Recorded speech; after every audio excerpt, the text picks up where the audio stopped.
Okay, let's dive into this. It's a story about a quiet kind of burnout and a really unexpected path to healing.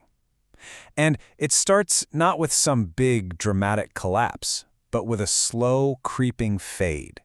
Just a fade from the color and sound of your own life. And this, right here, this raw admission, it just gets to the very heart of that feeling. It's not the loud, explosive burnout we always picture. It's more like a numbness that's wrapped up in productivity. You're still checking all the boxes, you're getting things done, but the person inside is just kind of gone. So, how does a person even get to that point? Well, it often begins with what feels like a life lived on mute.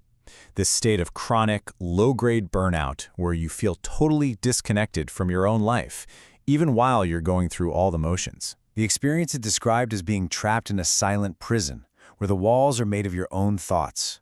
Imagine every single simple action, sending an email, having a conversation, is being picked apart by this little voice in your head that's constantly whispering, "You're not good enough, you're falling behind."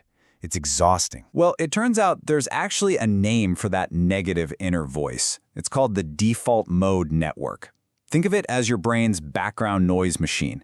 It's what kicks in when your mind wanders, and for so many of us, that inner narrator can get pretty mean, just replaying our mistakes and manufacturing anxiety out of thin air. And get this.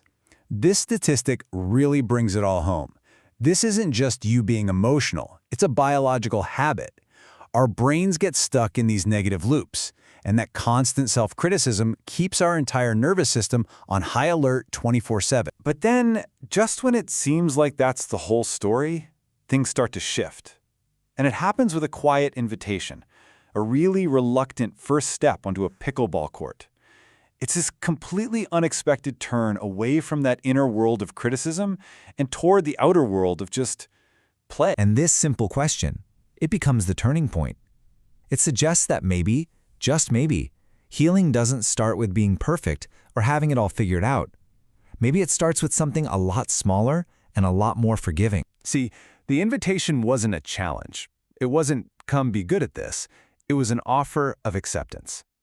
That super low pressure, "Hey, we all stink, come join us" vibe is what finally disarmed that internal resistance. It made it feel safe to try something new without that constant fear of judgment. So how on earth can a simple game have such a deep, profound effect?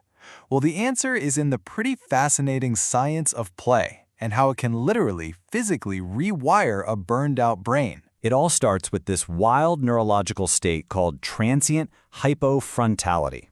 It's a bit of a mouthful, but here's what it means. During fast, rhythmic play, the part of your brain that houses your inner critic, the prefrontal cortex, it literally goes quiet. It goes offline.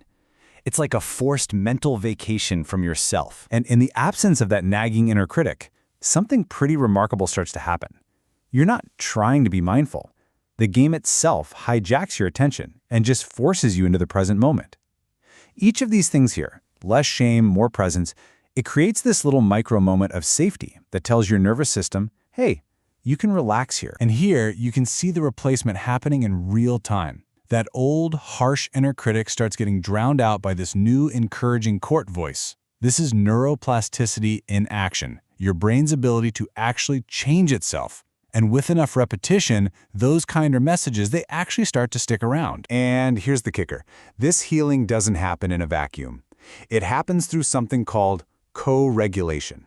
It's this amazing process where your brain literally borrows calm from the people around you. When you're surrounded by relaxed, encouraging players, your own nervous system starts to sync up and mirror that state of calm. Okay, so that's great on the court. But does that feeling of calm just vanish the second you walk away? The real magic happens when you start bringing that feeling home, integrating these lessons into your daily life and actually changing how you interact with the world, and more importantly, with yourself. This all comes down to a core principle in neuroscience. What fires together, wires together.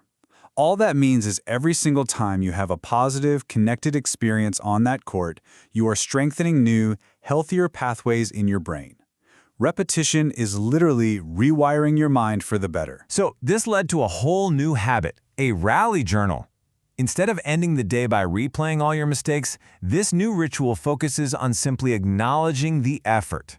It's a really simple but powerful way to replace that old destructive habit of self-criticism with a new one of self-compassion. And this leads to what I think is one of the most profound realizations in this whole story. Real healing isn't about the day your inner critic finally shuts up for good. It's about the day you stop believing it's the only voice that matters. The real goal is to grow a new, kinder inner voice that's just as loud, if not louder. All right, so this brings us to the big question we've been building up to. Why pickleball? I mean, what is it about this specific sport that makes it such a powerful tool for healing a burned-out mind? You know, pickleball's healing power seems to come from this unique cocktail of features. Unlike tennis, the court is small, which forces you to be close and interact. The learning curve is super low, which means you can have fun right away without months of practice. And the slower pace makes it way less intimidating. It's more about rhythm and connection than raw power. It's just a perfect recipe for bonding. And sometimes the real proof that you're changing comes from the outside.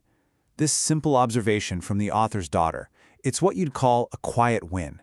It's that external sign of a deep internal shift, a change that other people can actually see and feel, even if you can't see it in yourself yet. And in the end, you realize that success gets completely redefined. It stops being about the numbers on a scoreboard. The real win, that's found in the voice that meets you after a loss.